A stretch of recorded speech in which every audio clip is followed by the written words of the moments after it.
And so when I say Chinese, I want you to scream out the nation that's associated with this. For example, if I say Chinese, you're going to say what? China. All right, let's say it with authority. When I say Chinese, you say what? China. All right, that's just a test right there. So here we go. Chinese. China. Russian. Russia. Italian. Italy. German. Germany. Swedish. Sweden. Korean. Korea. Egyptian. Egypt. Nigerian. Nigeria. Black.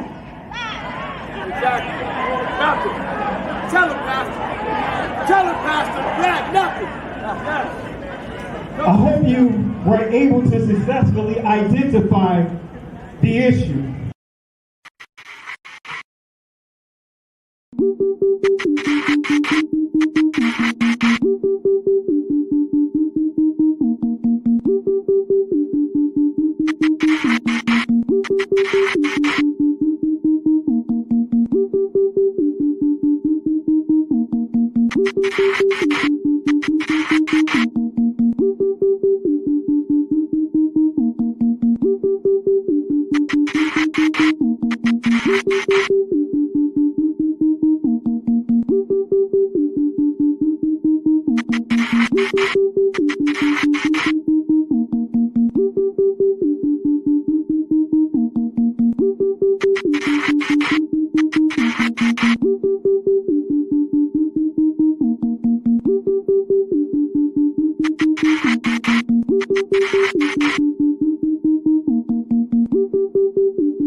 Not only did you bring out, but he also it showed there was some other aspects within the pews that we didn't know. And it says here, thanks for the new look.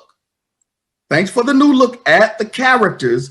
Looking at it, that says, it seems to me that you could also see Yisrael in the characters or in the pews. So not only does it says take a grasp of God, but it said take a grasp of Yah or God, Israel, with a bass voice, as you put it, or with a loud voice, meaning praise him loudly. That's what this means. So Abu asked, can we find a coherent sentence? Well, yeah, we just did. And not only that, we got a scholar to back it. So we know what the actual language is. We know what's on the pews. We know what the specific pew says. We haven't broken down all of the pews, but we don't need to break down all of them. We got at least one pew that we can know that it is Hebrew on the pews. It's over! It's over! It's over! It's over! It's over! It's over! It's over!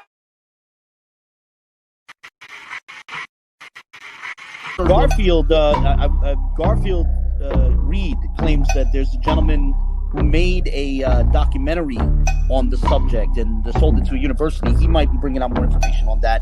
That it was a gentleman who was, studied in Hebrew and looked at it and concluded that, I forget what the conclusion was. But Garfield asked specifically, why would I even let, Pastor Kelly speak about him specifically? Why would I even give him the floor to discuss these things? But I believe things do need to be discussed. This, in that sense, is bad if he made an original video trying to claim that these are our people building these churches were Hebrews and building these pews, they were Hebrews, and this was the faith that they were practicing, and they knew it, and the powers that be are hiding it. If it was used as an evangelistic tool and it come to find out it's not right and exact, the pastor has to say, all right, I made a little error here. The church people have to change certain things, and there's nothing wrong with that, because that still don't have anything to do with blacks in America being Hebrew, but that was just faulty.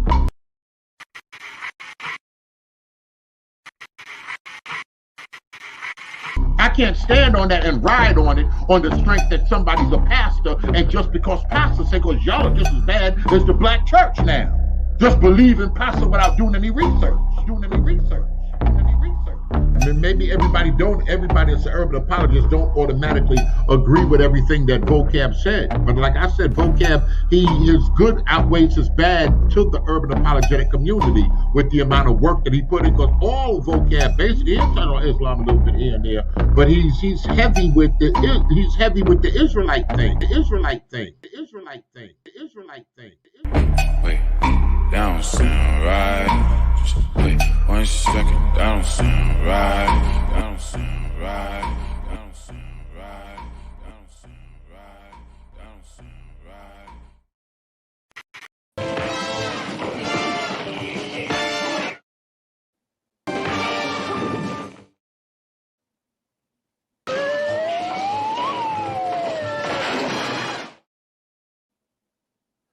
Want to say peace and blessings to everyone tuning in tonight. Hope all is well with you guys. And I'll start off by going through the chat here and just acknowledge you guys. I hope you guys had a great week. And I know for some of us, it may have been a little slow if you had to do your day-to-day stuff in terms of working, because this time of the year, things get very slow. So I want to start off by saying peace and blessings to Kenneth Walker. Appreciate you. Want to say peace and blessings, salama, to your voice. Also salama to Stephanie McMillan. Peace and blessings to you. Shalom to Elcom Barlow.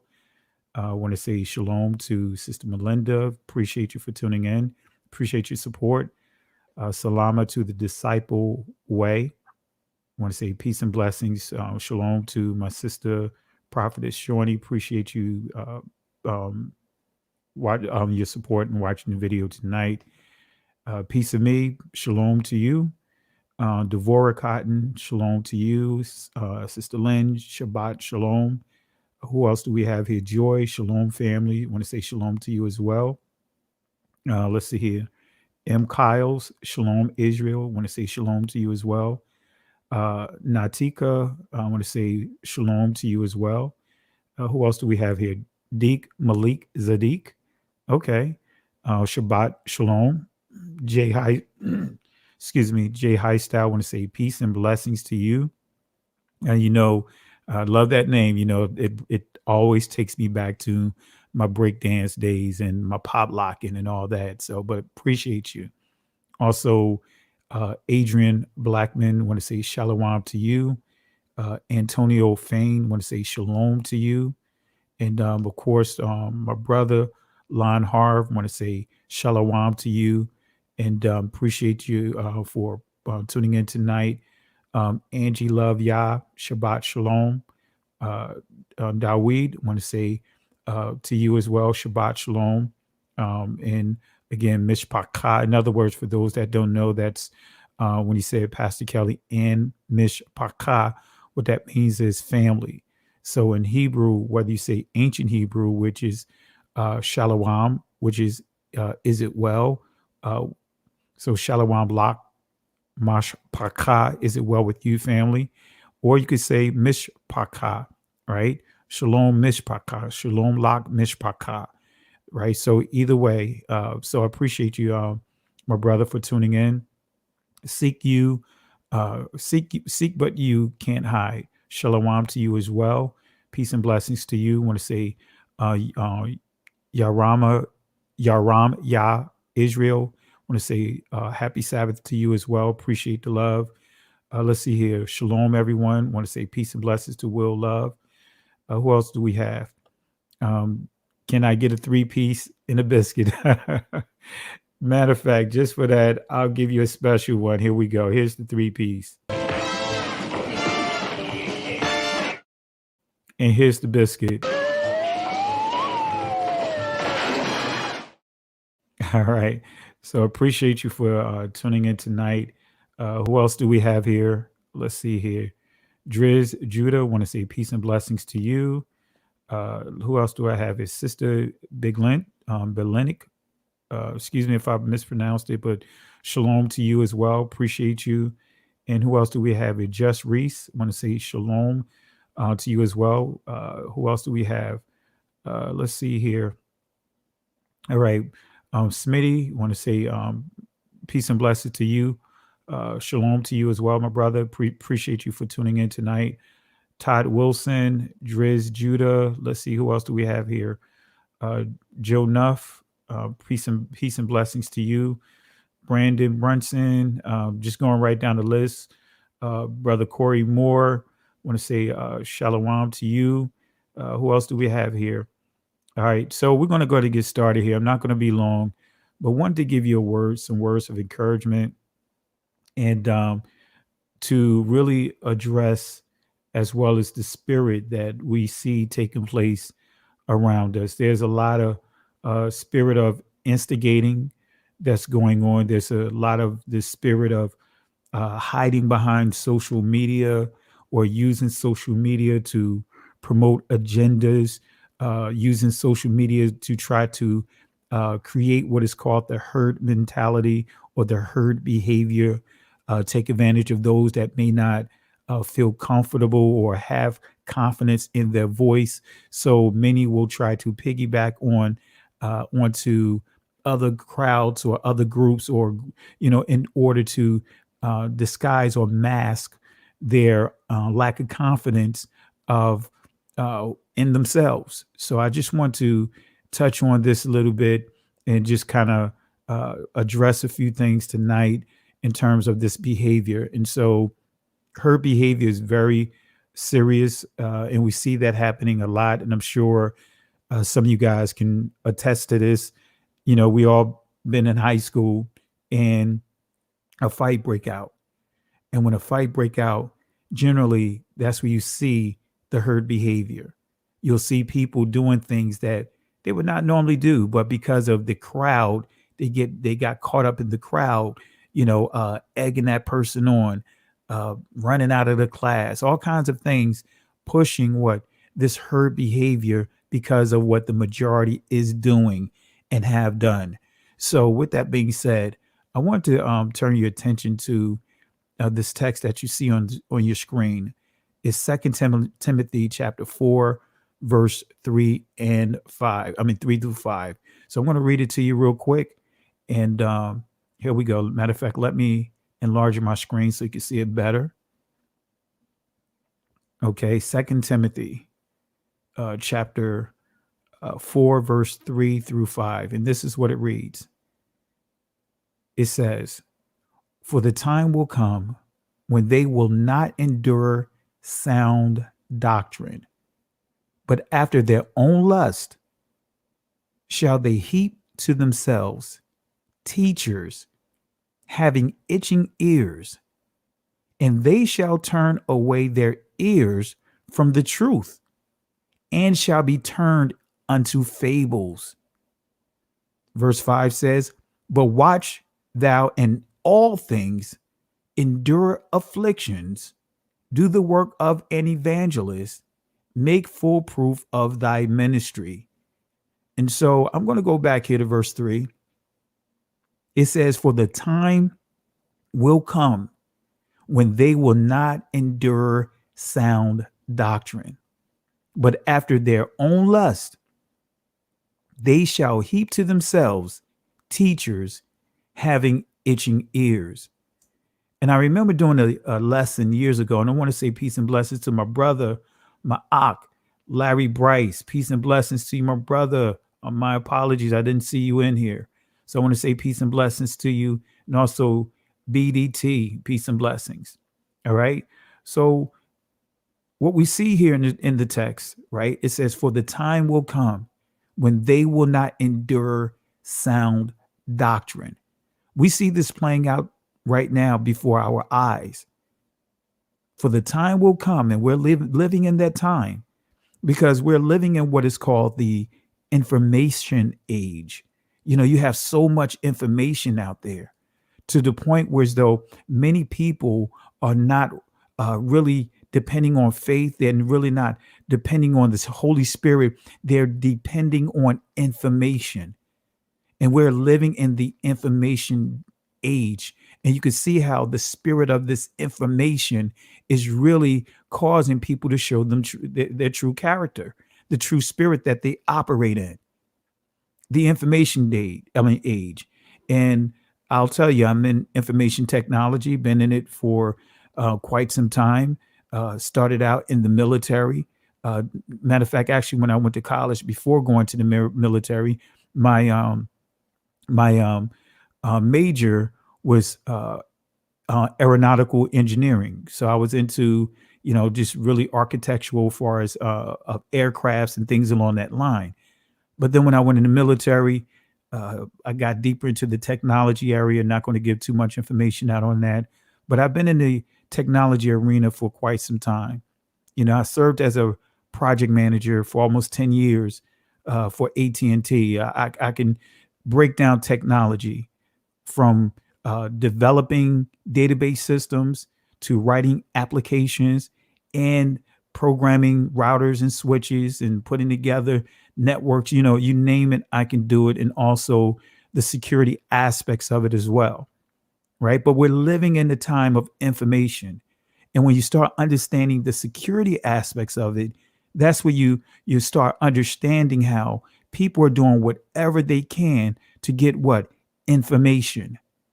Right? You have a term that is called phishing, right? Phishing. That's where people will send you, let's just say, an email. And all of you guys may have gotten an email before of trying to fish for information. They may say, hey, you have an account that you need to check up on with, let's just say, Bank of America. And you don't have an account at Bank of America. So what do? Some people don't even think twice. They click on that link. And what did they do? They allowed that person or that group to have access to their computer. They allow cookies to be downloaded into their laptops or desktops or your phones. So that's phishing. They'll do all kinds of things to fish for your information. I'm not going to go too deep into technical terms, but it's all about information. Your information is valuable, and we need to be better stewards of our information, better stewards of our testimony, right? So that's the day and time we live in. We live in a day and time of phishing, the day and time of information. So many people trying to prove how much information that they have, but when you ask them simple questions, they can't even show you the spirit behind it. Sometimes when we get so driven in information, it can lead us right down a path of mysticism. Right. Remember in Acts, when the people heard the disciples speak, and, the Bible tells us that the people began to burn up their books, and they discovered over 50,000 pieces of silver. Right. When they burnt up those books, right. The value that they wasted in these books, 50,000 pieces of silver. That's a lot of money. Right. Why? Because those books were leading them right into mysticism. So we see a lot of craziness that's happening right now, right? And yeah, like Sister Melinda said right here, don't take the bait. And I'm going to tie this in with what you just shared here, and keep that thought. Don't take the bait, right? Let me go further here with this here. It says, for the time will come when they will not endure sound doctrine, but after their own lust shall they heap to themselves teachers. In other words, we see that we're living in a day and time of, I call it the supermarket church, or the supermarket assemblies, that people can pick and choose what type of assemblies they want to be part of. If they're struggling with, let's just say, their sexuality, there's a church for you out there. If they're struggling with, let's just say, lustful spirit, there's a church out there for you.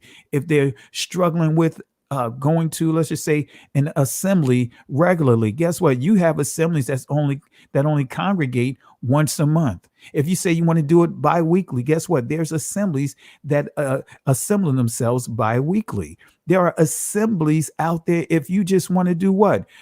New Testament only assemblies. You have so many different things that are out there. So itching ears, take the bait. Actually, I'm going to correct that. Let me change it right now.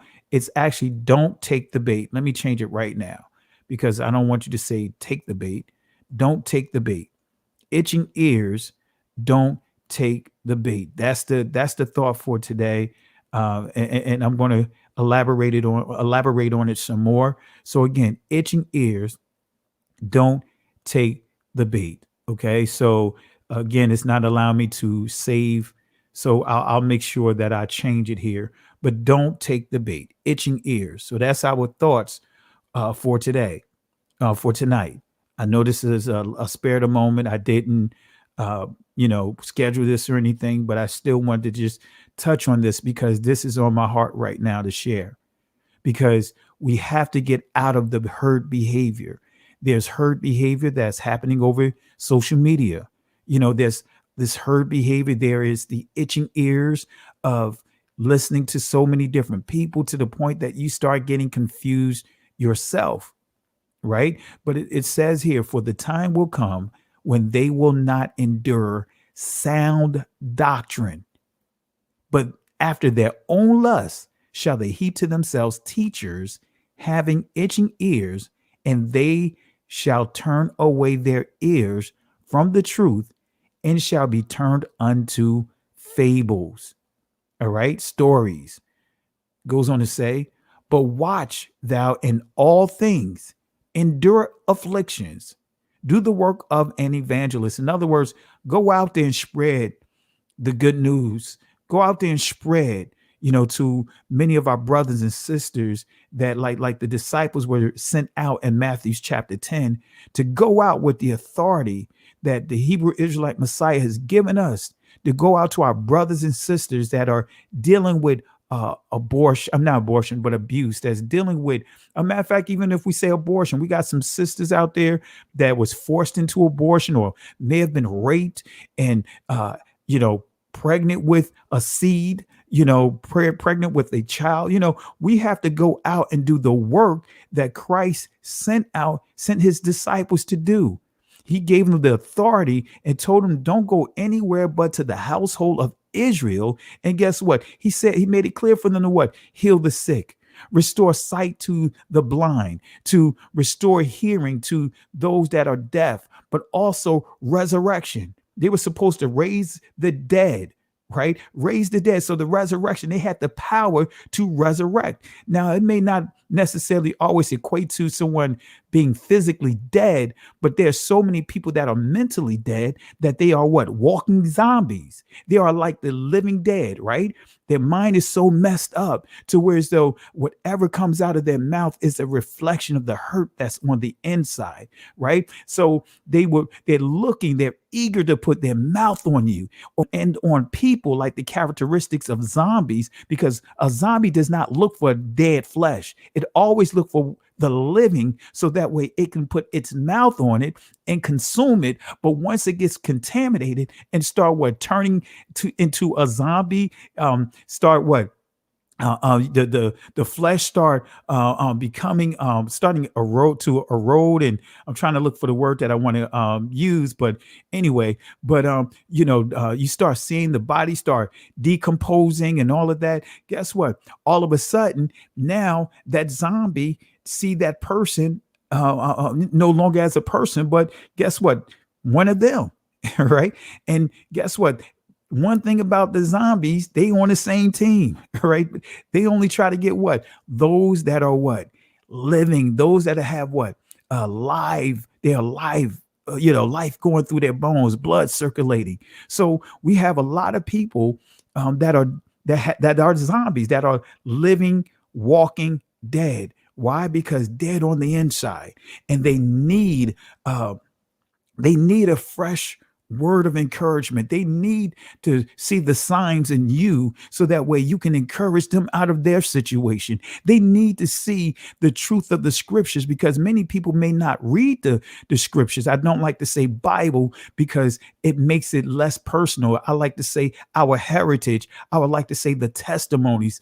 Like the scripture says, the law in the prophets, right? And of course, the testimonies of the disciples. That's what they use to confirm who Christ is. So guess what? There's a lot of people that are out there that are walking dead, and the Most High has given us this testimony to take this authority to them and bring them out of their situations.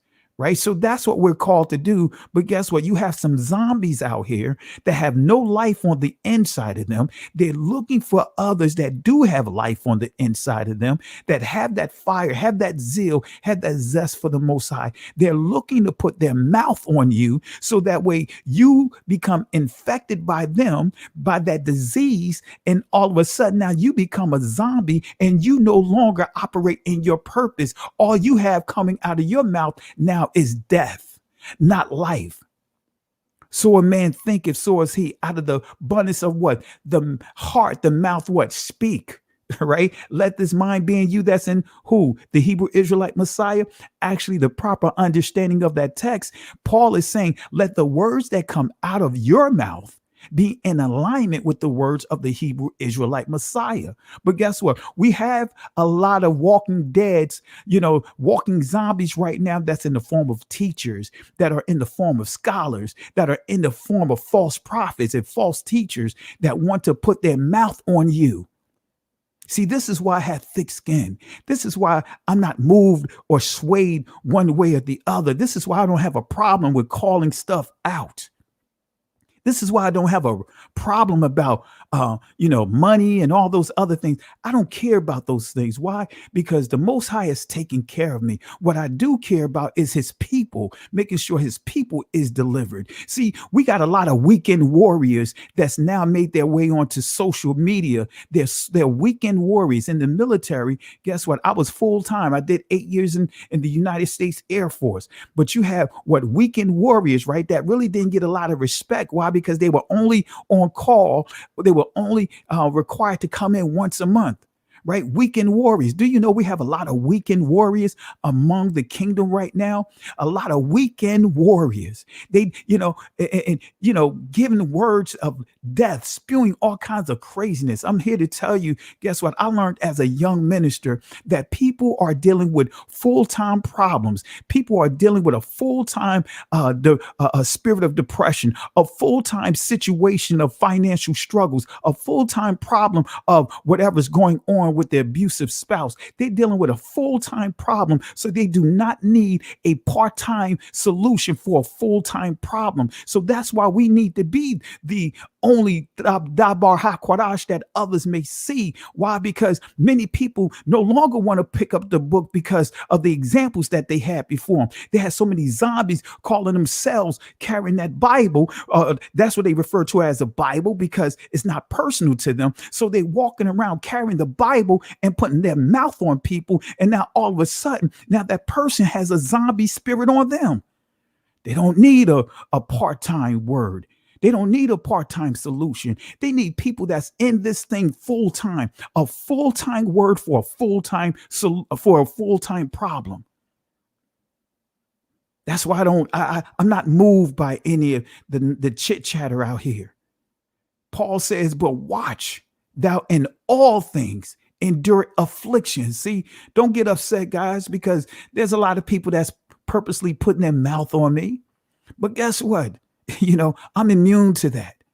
I'm immune to that. Don't get caught up in it because guess what? They are confirming the word. They are confirming the scriptures. The scripture tells us that this is going to happen. The Hebrew Israelite Messiah told his disciples that they're going to be people, his own people, going to put them out of the synagogues and thinking that they are doing the will of the Father. So that tells you just how deep the deception goes, right? So I'm not worried about it. I'm not concerned about those who got all the mouth, the chit chatter. I'm not one of those that hide behind social media because what you hear me online, I'm the same way in person. I know for sure that guess what? That there's not a single person that have done ministry with me, have a bad thing to say about me, have a bad testimony about me, an evil report about me.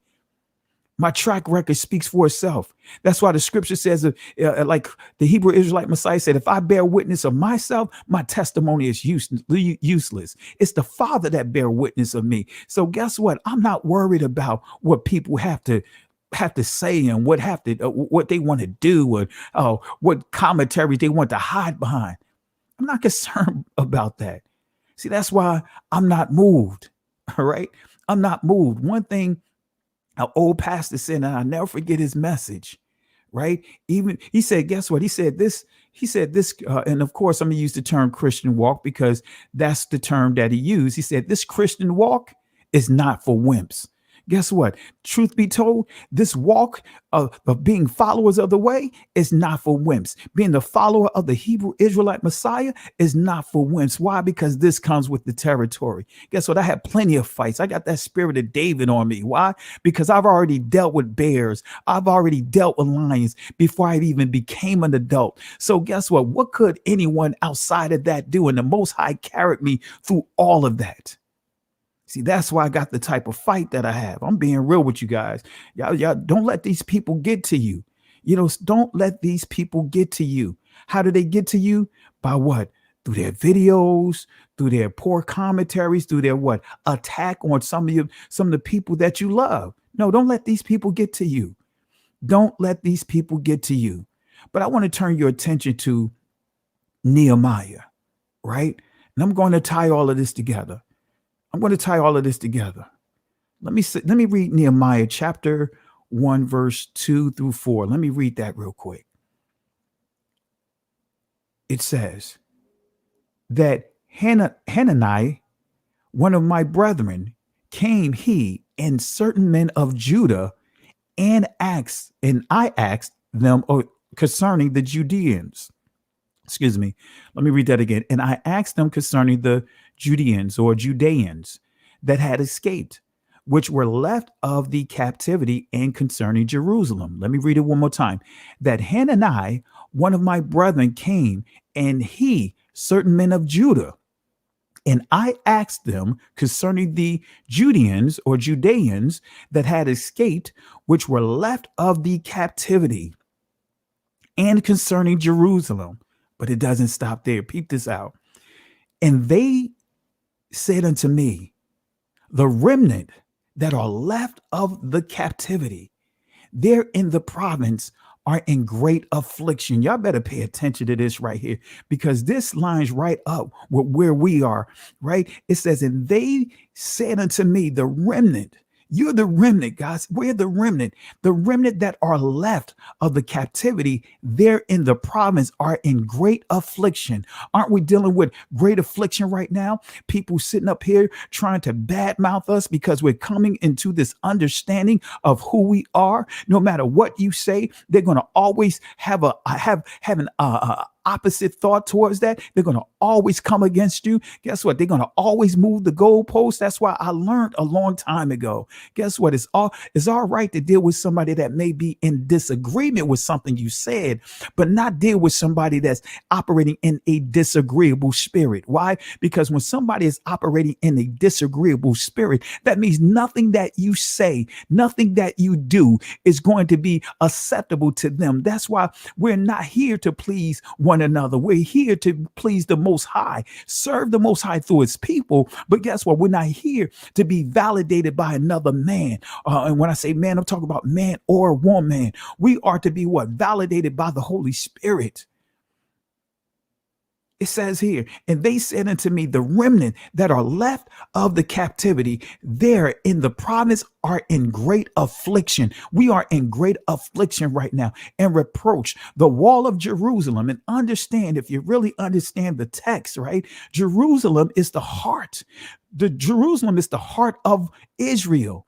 Even though Israel became a divided kingdom, you had the northern kingdom, the southern kingdom. The northern kingdom consisting of 9 tribes, right? The southern kingdom consisting of 2 tribes. And then, of course, you had Jerusalem. That's where the priests dwelt at. But guess what? The Jerusalem was under the authority of the southern kingdom. So Jerusalem represented the heart of Israel, when the city was rebuilt each of the tribes had to give a tenth, a tithe of their people to occupy Jerusalem. So each tribe contributed 10% of their communities to occupy Jerusalem. See, it's a lot deeper than what we think about when we start using the term 10%. It's far deeper than what we can ever understand. When we understand the number 10, the 10th letter of the Hebrew alphabet is the Yod. The Yod means redemption. The Yod, the pictogram or pictograph rather, is the outstretched arms of the Father. See, our test is, do we truly understand and trust the outstretched arms of the Father when he asking us what to do things that may take us out of our comfort zone? And I'm not preaching about or teaching about getting into tithes and offering. That's not where I'm getting at. But guess what? Getting outside your comfort zone may sometimes mean just be quiet, right? David had to learn that the hard way. Remember when he was coming out of Jerusalem, his own son wanted to kill him and take the throne. So he had to flee Jerusalem with his family, with the soldiers and their families fleeing Jerusalem.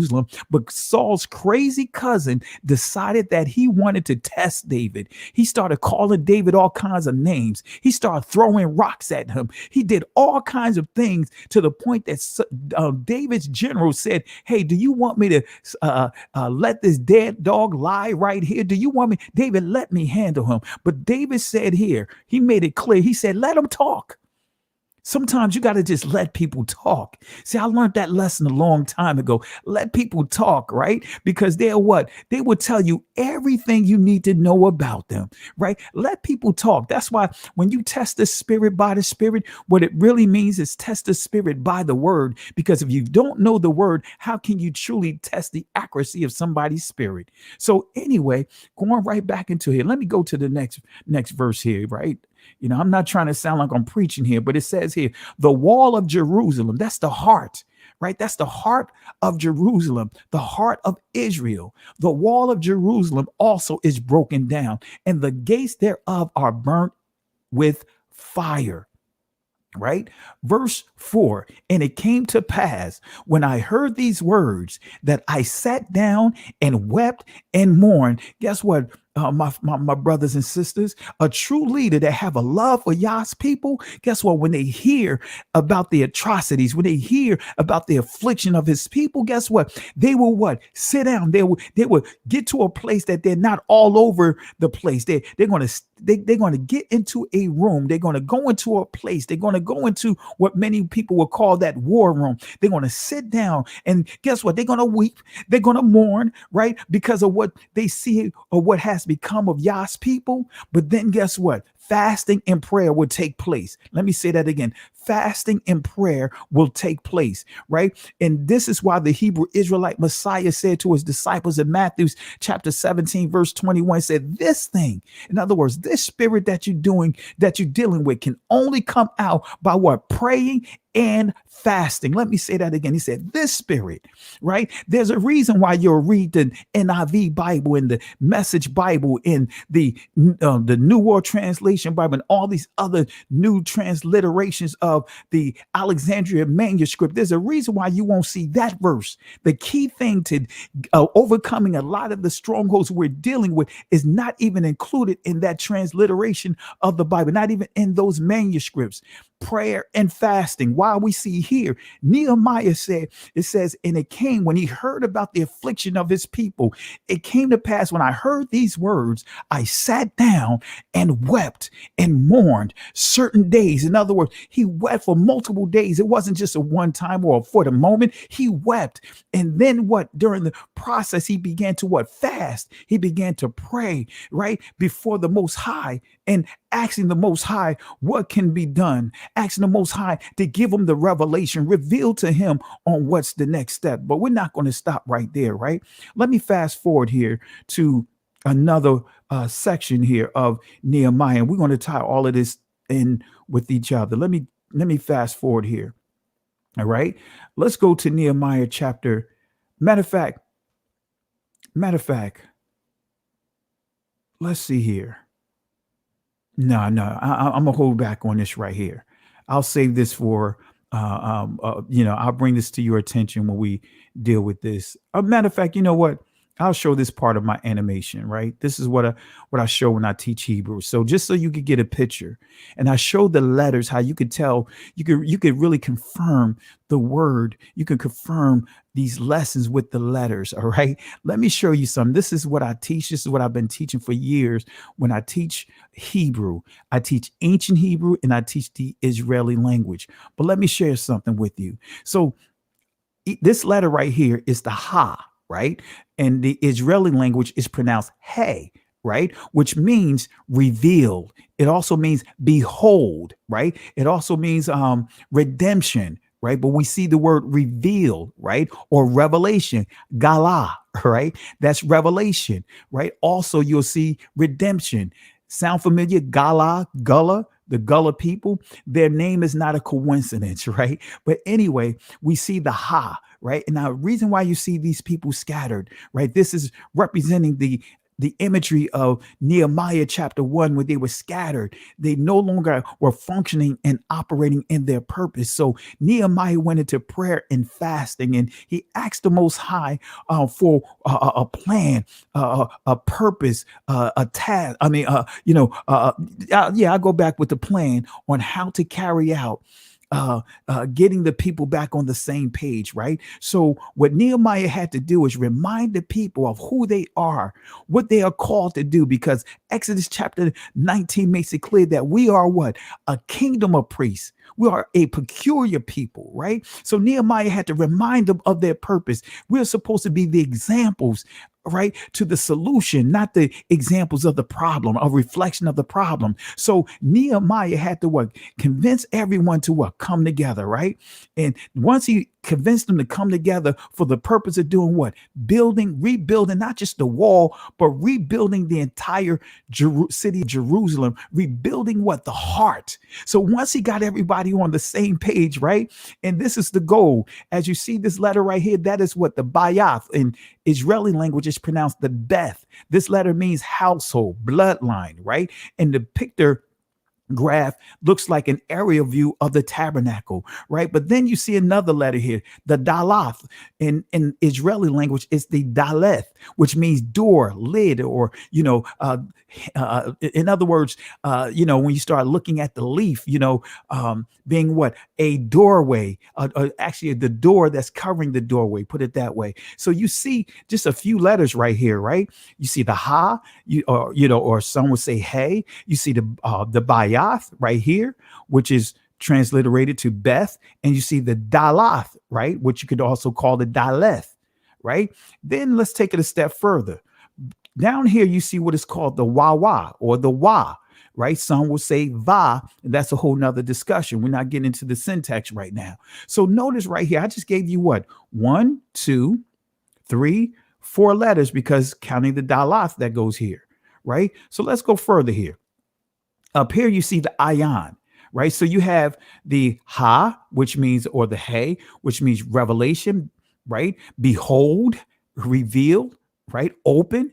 Then you see the ayan, and this letter is silenced in the Israeli language. That's a whole nother discussion. But this letter means eye, eyesight, watch, right? And then you see here again the Bayath or Beth. And then you see here the Daleth, right? Let me go back here so you see it right there. The Daleth, or the Dalath, rather, is the ancient pronunciation of it. And then you see here, again, the Wa, right? The Ayan. So we have how many letters here? 1, 2, 3, 4, and 5. So we just went over 5 letters, right? But now you notice here, these lines sticking out. Right? All of this needed, I call this the lifeline, right? When you understand the word, the Israeli language, tikva, that is the word for hope, or thakwawa is the ancient pronunciation of it, but it means a rope, right? So when you understand this also means lifeline, right? A lifeline is there, what? To keep you from what? Straying too far away from the coast, but also serves as what? A purpose of what? Saving you and rescuing you if someone what? Goes overboard, right? So we see this lifeline. See, all of this The only way this can come together is the people had to what? Have their hope, their expectation. That's what it means. Tikva or takwawa, it means expectation. And see, we've been so beaten down as a people that guess what? We've been what? Our expectations of what we expect from the Most High has decreased, right? What we expect out of life has been what? Decreased, right? What we expect out of our children, decreased. What we expect out of our marriages, decrease. Why? Because we've been suppressed, and all we know is what? The oppression and the deceptions of the system that enslaved us. But guess what? The Most High is cleaning this up, right? He got some Nehemiahs that he's raising up among our community. Remember what I said?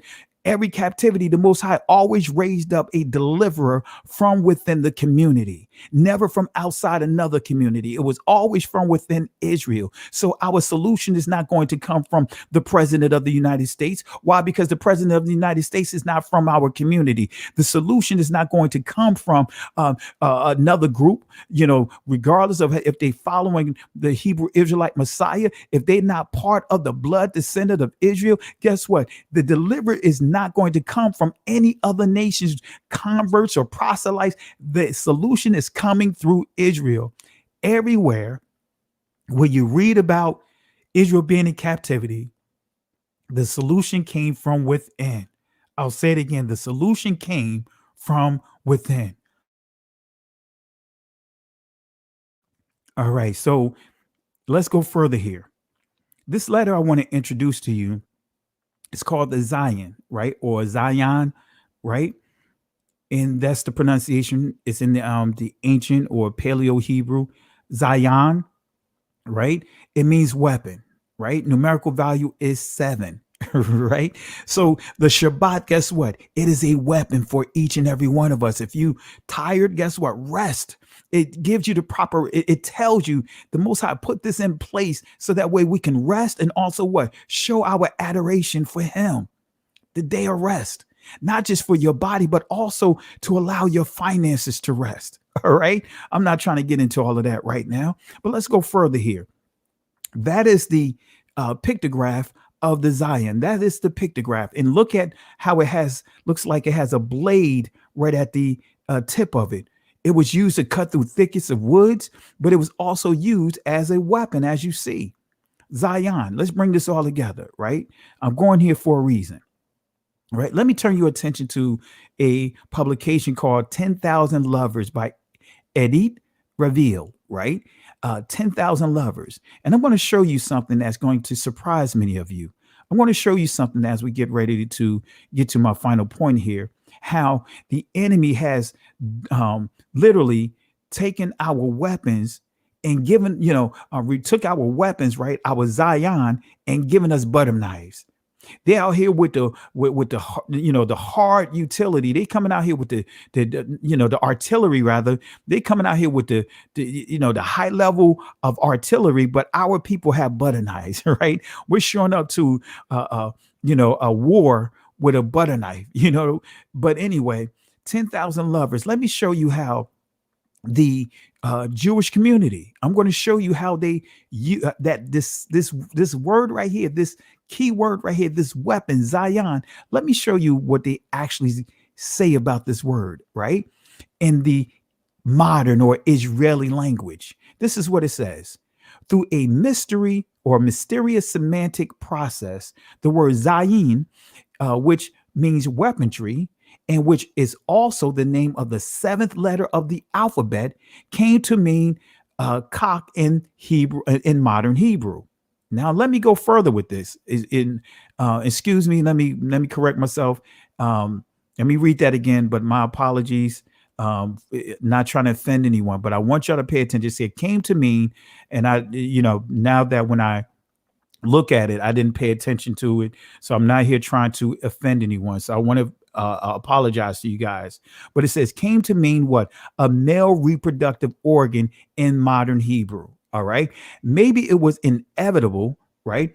The somewhat phallic shape of the letter Zayin the somewhat phallic shape of the weapons, the association of the arms in general with sexual gear, the influence of the zayin, as far as the verb, which means to feed or provide sustenance, right? And the all alliterative link of zayin with the entirely unrelated biblical and modern word zona, which means prostitute. Well, why did I share this with you? Right? These guys, right, took this word, right, and made it into a slang in the Israeli language, right? In Israel right now, this word is a slang for the F-bomb, right? That's what this word means now. They took something sacred and made it into a slang. So Zion means the F-bomb. I'm just going to leave it at that. All right. So this is what the crafty council is continuously doing to the Most High Yah's people. Everything that's supposed to be a weapon for us, they dumped it down so much that it became what? Instead of a sword, it's a butter knife. All right. So let me go further with this. Let's go back here. All right. So we see all of this come together, right? We see how Israel had to come together. The goal was to rebuild the city, rebuild the temple.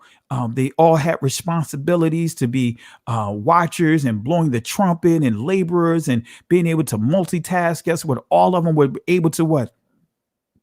Go from building on that wall to what? Swinging a sword. Man, they would even, when you read Nehemiah, they wore the same clothes unless they needed to wash them.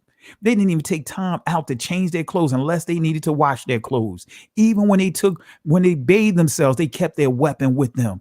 They was on guard at all times. Why? Because they understood what war is. They understood that war is what? An ongoing thing, family. We're in a war right now. We need to be on guard and be on alert 24/7, 365. Right now, we think that we're not in a war. We are descendants of prisoners of war. But guess what? We thinking that we're not in a war. And this is why we continuously go through the disappointments that we go through. Why? Because we are not seeing that we're in war, but all the crafty councils, right? All these different kingdoms, all these different countries, they recognize that they are at war with us. The war never stopped. Just because the transatlantic slave war in our minds had stopped, guess what? It's continuing. It didn't stop. They are still enslaving us. All right. Let's go further with this. All right. So you had people that had to what? Watch while others were resting. Right. But it didn't stop there. Right. The next letter I want to highlight real quick is the ka, right? Or in Israeli language is the khet. Right. And so this letter means wall. It means divide. Right. Numerical value is 8. Now, why am I bringing this up? Right. Let's go back here. Right. All of this, right, that the people were responsible for. And notice I showed you a number of letters. Right. So I'm going to show you another letter here. Right. I showed you the Zion. Right. But also I'm showing you what? Here we go. The Khet or the Kaf. Right.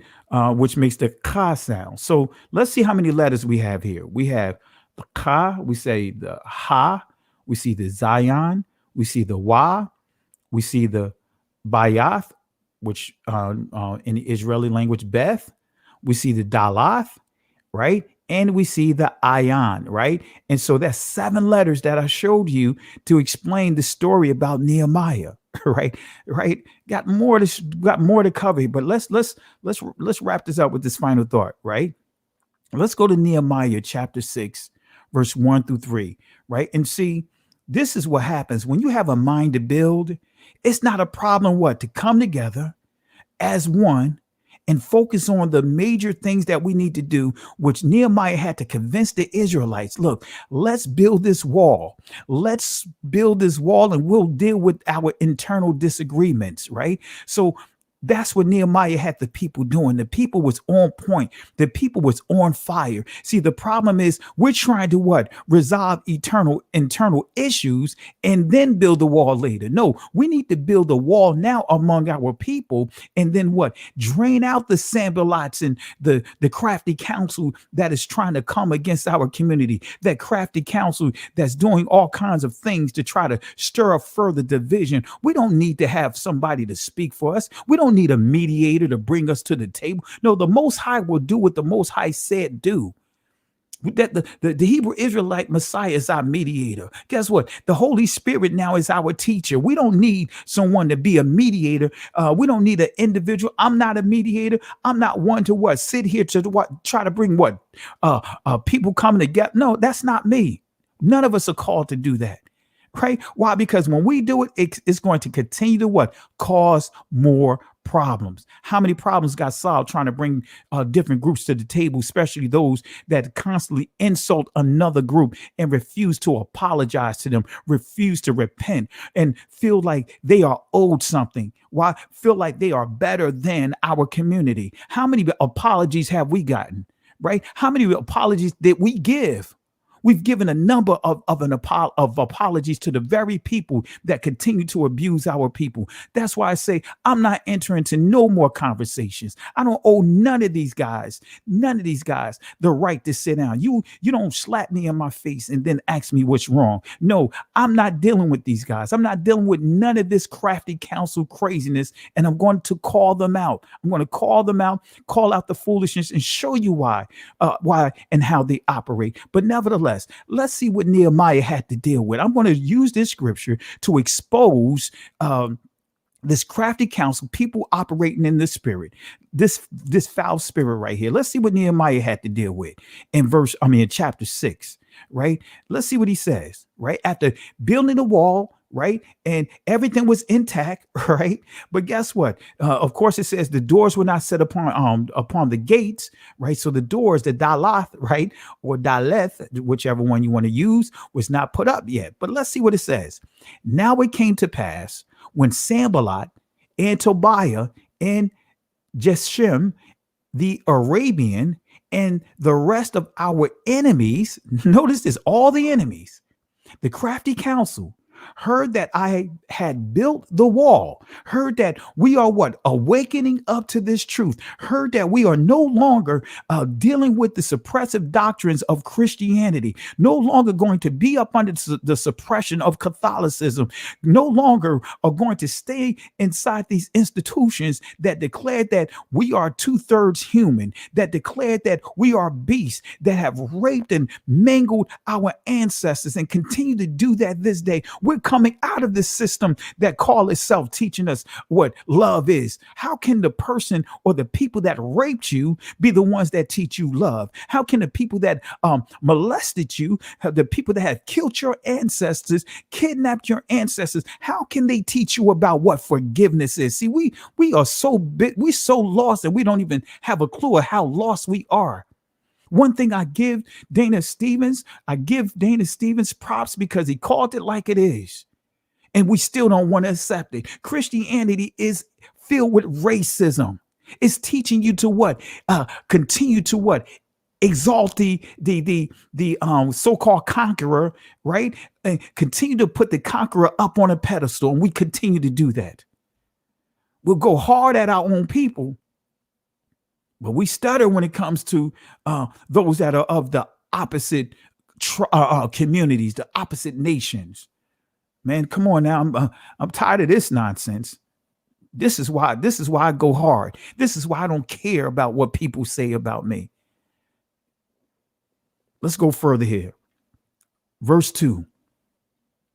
That Sanballat and Geshem sent unto me, saying, come, let us meet together in some of the villages in the plain of Ono, right? That sounds familiar, right? Oh no, right?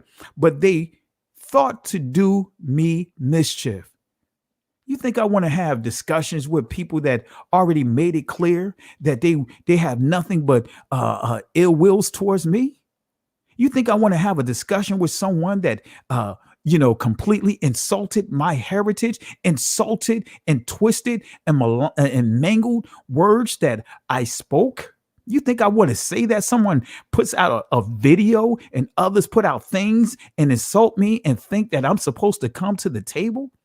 See, I grew up with the nice nastiness, right? See, I grew up in church, so I know the nice nastiness, right? I've been around people that can talk to you in a soft tone and tell you how much they hate you. Look, I grew up having to wear what we call hand-me-downs because my grandmother didn't have a lot of resources, right? I grew up, and it's nothing like you going to church and find out you're poor by hearing what other people would say to you. I had people seeing me and my brothers wear clothes that their children used to wear, and they would come up and make it clear, yeah, that outfit looked really nice on you. That I love how that outfit looked nice on you. It used to look really nice on my son, but he grew out of it. See, I dealt with the nice nastiness. I don't care about that nice nastiness.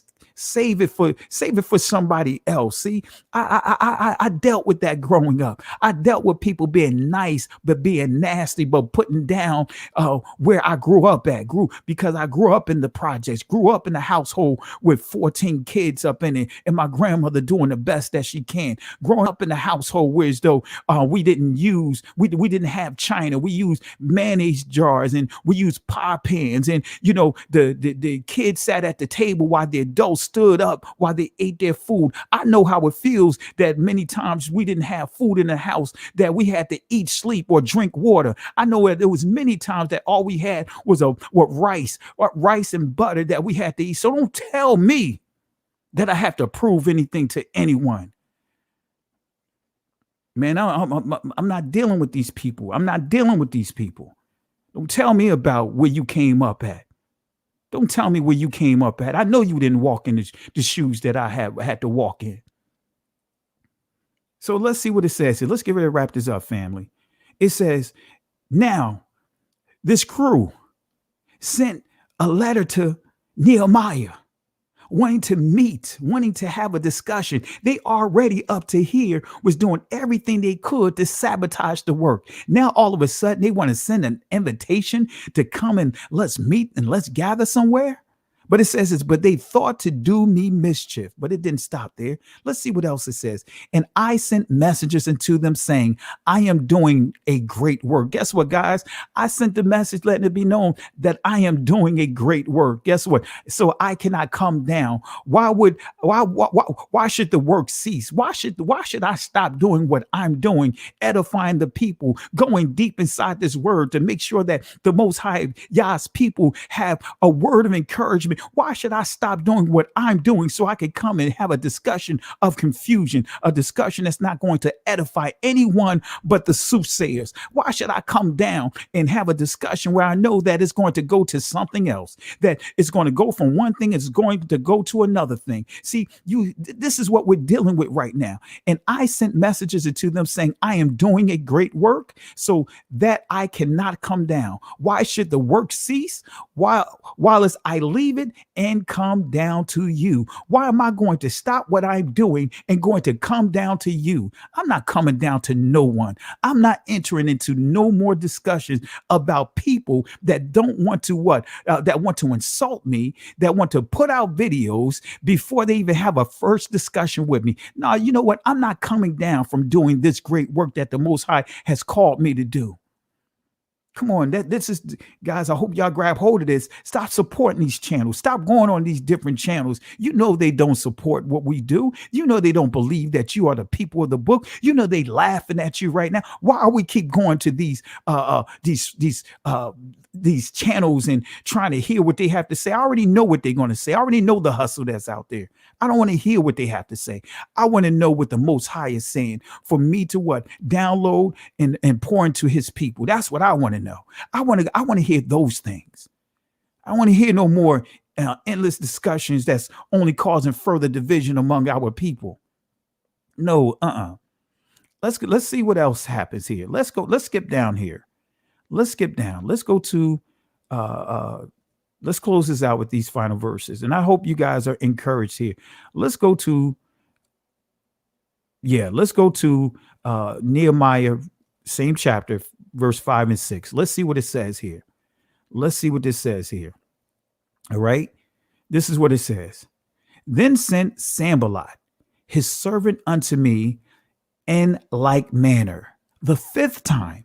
Right. Remember, I said the number 5, right? The 5th letter of the Hebrew alphabet is the Ha. In the Israeli language is pronounced Hey. Right. It means reveal. It means open. But look at right here, the 5th time with an open letter. Y'all better grab hold of this. Then sent Sanballat, his servant, unto me in like manner. The 5th time, right? Ha, pay attention, behold, right? Reveal, open. The 5th time with what? An open letter in his hand. An open letter in his what? In his hand. Uh-oh, let's see what's going on here. Doesn't it sound familiar? Let's go further here, and I'm going to elaborate on this. Wherein was written, it is reported among the heathen, and Gashmu saith it, that thou and the Judeans think to rebel, for which cause thou buildest the wall, that thou mayest be their king, according to these words. But let me back up here.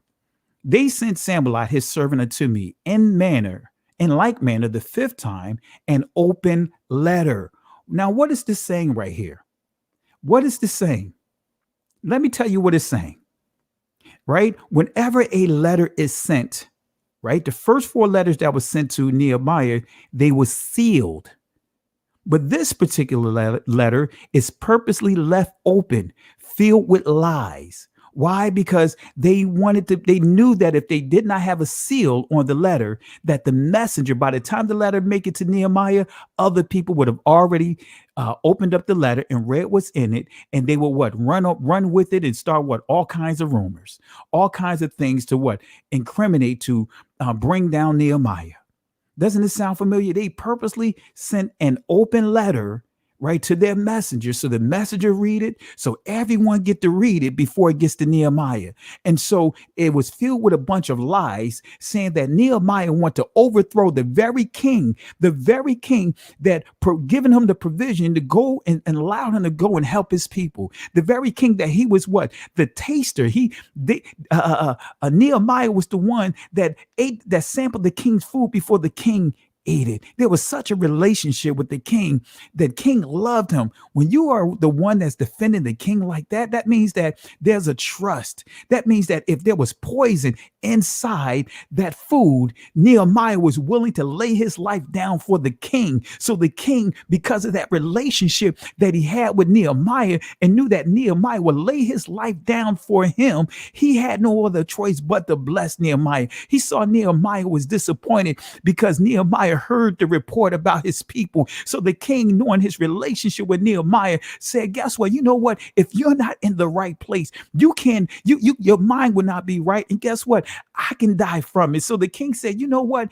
Don't even let your heart be troubled. Go ahead. Here's a letter of approval. I'm going to give you resources to help make sure this task is complete. So guess what? Now you had the Sanballats who's all jealous of him. That's right. He was a cupbearer. He had Sanballats and Tobias and all these guys jealous of the authority that the king has given to Nehemiah. Now they see the work, right? The work of taking pebbles that was burned, pebbles that was rejected, pebbles that they laughed upon. All of a sudden, now those same things that was rejected, that was laughed upon, now Nehemiah took those same stones and were able to fortify the city. They mad at him right now because now he's able to do something that they couldn't do. He's able to do something that they are jealous, that they wish they had the authority to be able to do. So now they send him an open letter filled with lies, trying to force Nehemiah to come to them so they can kill him. Doesn't that sound familiar? Isn't that the spirit we see right now? Hey, Pastor Kelly, such and such said this about you. Hey, Pastor Kelly, such and such said this about you. Hey, you know what? That's not Hebrew on the pews. Come prove it to me. Hey, you know what? I'm not an expert, but guess what? You need to come prove it to me on the no.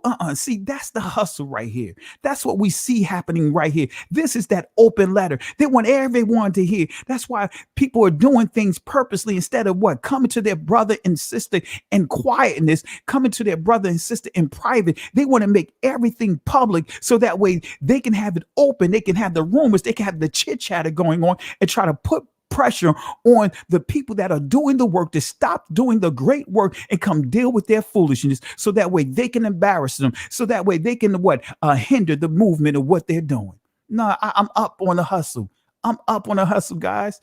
That's why it's burning them up. That's why they can't let this thing go. Why? Because wait a minute. Pastor Kelly said that there was Hebrew on the pews. Pastor Kelly made it clear. He stood firm on it, saying that it's Hebrew on the pews. But guess what?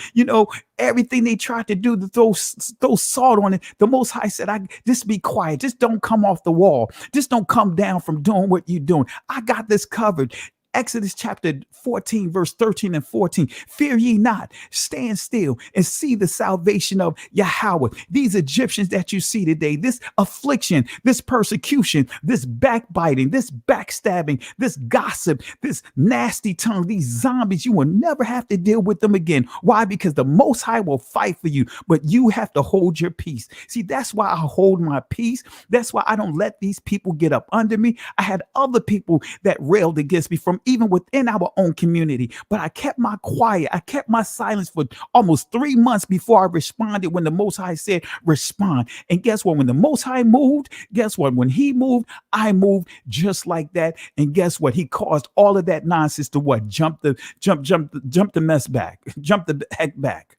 So I'm here to tell you guys, guess what? Don't fall for this open letter nonsense, these open videos, these so-called things that they trying to toss around and try to get me to a discussion. No, they're not even at the level. They're not at the level. They're not worthy to even have a discussion. And I'm not trying to say I'm up on some pedestal or anything like, no, they're not even worthy to even have a discussion, not just with me, but with you as well. They're not worthy to have you watch their stuff. They're not worthy of you taking your time and going to what? No, they're not worthy of that. Don't give them your time, because time is something you cannot get back. Don't give them that. Don't give them that. I will never have a conversation with people that have already insulted my people, our people. I don't have time for it, and I will not have a discussion with them. Case dismissed. That's it. Don't take the bait. And I'm not taking the bait. Now let's close this out right here. Within that open letter that they were spreading rumors to try to put pressure on Nehemiah to come and meet with the Sanballats in this crafty council. It says here, verse 6, wherein was written, it is reported among the heathen, and Gashmu saith it, that thou and the Judeans think to rebel, for which cause thou buildest the wall, that thou mayest be their king according to these words. So what they put in this letter to get this rumors going is that really Nehemiah don't have a desire to just build to rebuild the walls and build up his people and help his people. His true desire is becoming king so that way they can overthrow the government. That's what they put in this letter. But it didn't stop there. This is what they said, verse 7. And thou hast also appointed prophets to preach of thee at Jerusalem, saying, there is a king in Judah. See the ugly report that they put in here? And now shall it be reported to the king according to these words. See, they wanted to get up under Nehemiah's skin because Nehemiah already knew his relationship with them, but they didn't understand. Nehemiah don't need to deal with the chit chatter. Nehemiah knew his stance with the king. He knew that if the king even got whiff of this, that the king would call them liars because of what? Nehemiah was already willing to lay down his life on a regular basis, every day and all day. But they put these things in here, these buzzwords. That's what they would call it in today's society. These buzzwords to try to get Nehemiah all worked up. So that way Nehemiah say, hey, I'm going to stop doing the work and I'm going to meet with you guys because I don't want you guys to keep spreading these rumors. I don't want you guys. No, Nehemiah said, I'm not having none of it. Nehemiah said, I am not having none of this. But they were saying, we're going to report it to the king. But guess what? Nehemiah didn't budge. Let's wrap this up. Oh, actually, I didn't put it in here.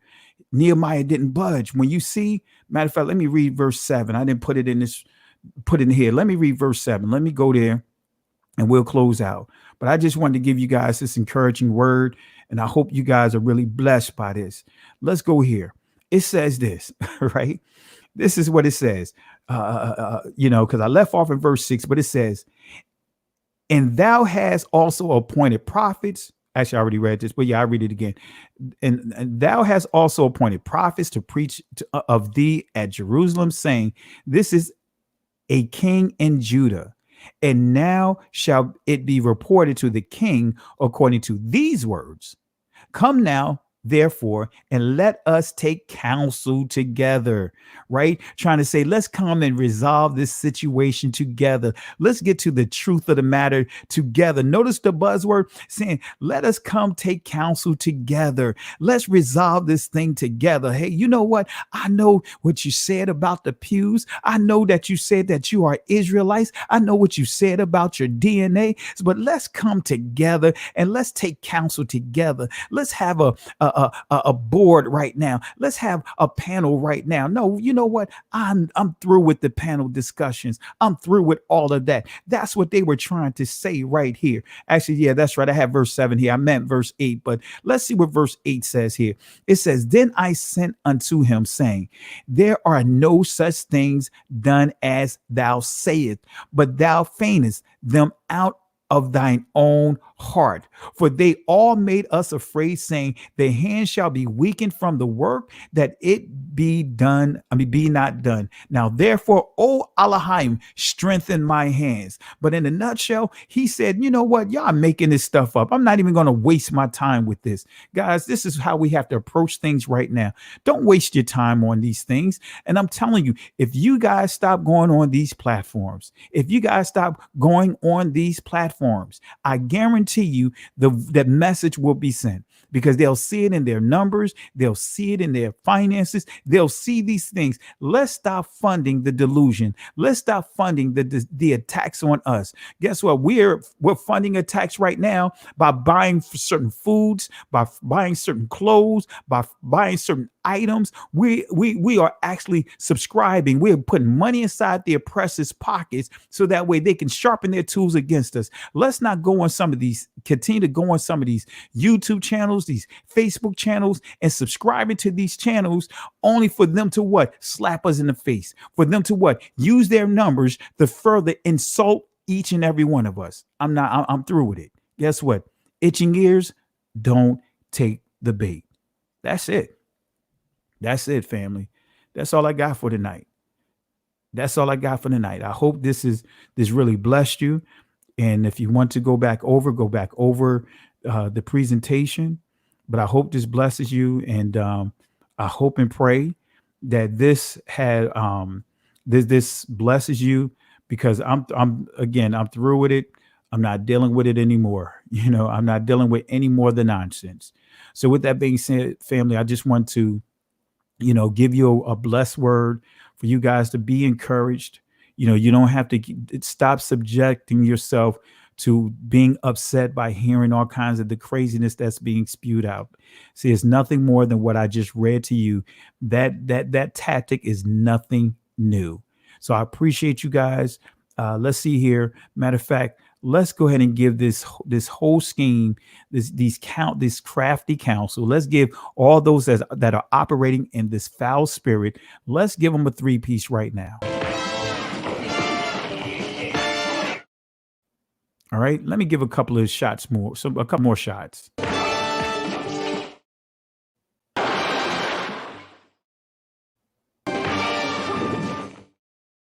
All right, and let's toss it out. It's over! It's over! It's over! It's over! It's over!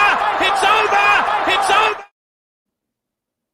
So with that being said, family, just be on the lookout for the Crafty Counsel Part 2, and we'll deal with the pews some more. Once that video drop, I'm not dealing with that anymore. Everything that I do is going to be strictly internal.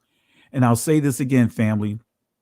The difference between a teacher, or should I say a student, and someone that listens to someone's teaching is relationship. See, the disciples had a relationship with the Hebrew Israelite Messiah. They were his students. They was with him. They had a relationship with him. So when they had questions, they knew how to go into what? They knew how to address them in privacy rather. Right? And so the Pharisees are the ones that always address the Hebrew Israelite Messiah publicly. So that's how you're going to tell the difference between those that operate in the spirit of the Most High, because when they have something to say, if they have any questions, they'll come to that person in privacy, in private, and not make it a public spectacle versus trying to take on the spirit of the Pharisees. So again, with that being said, family, I appreciate you guys for tuning in tonight. Let's see here. Any comments here? Any questions? I appreciate you, Sister Teresa. Well, Dixon, appreciate you for watching tonight. My buddy, Jay Highstyle, Satan meant it for our bad, but the Most High means it for our good as we become more acquainted with what we should do during times of adversity. Absolutely. Well said. Prisoners of Hope, good night. Sister Pam, that's right. Or actually, Sister Shawnee, that's right. Sister Pam, great lesson. Appreciate you for tuning in. Damon Bazil, rather. Appreciate you for tuning in as well. My Sister Rochelle, I want to say peace and blessings to you. And who else do we have here? All right, my buddy Bryce, excuse me. I appreciate you. We love and appreciate you. And I appreciate you and love you as well, my brother. Sister Stephanie McMillan, good night. So just really appreciate you guys. So I'm getting ready to jump off here, and I'm going to show the ad for part 2, and then we're going to close out. All right, here we go. Garfield Reed claims that there's a gentleman who made a documentary on the subject and sold it to a university. He might be bringing out more information on that. That it was a gentleman who was, studied in Hebrew and looked at it and concluded that, I forget what the conclusion was. But Garfield asked specifically, why would I even let, Pastor Kelly speak about him specifically? Why would I even give him the floor to discuss these things? But I believe things do need to be discussed.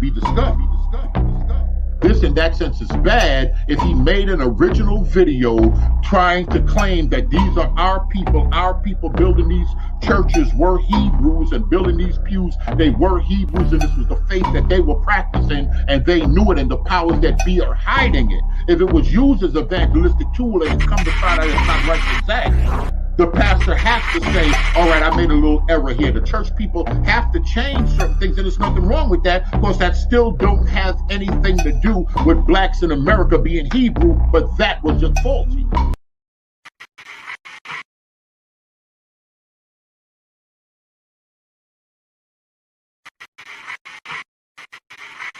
I can't stand on that and ride on it on the strength that somebody's a pastor, and just because pastors say, because y'all are just as bad as the black church now.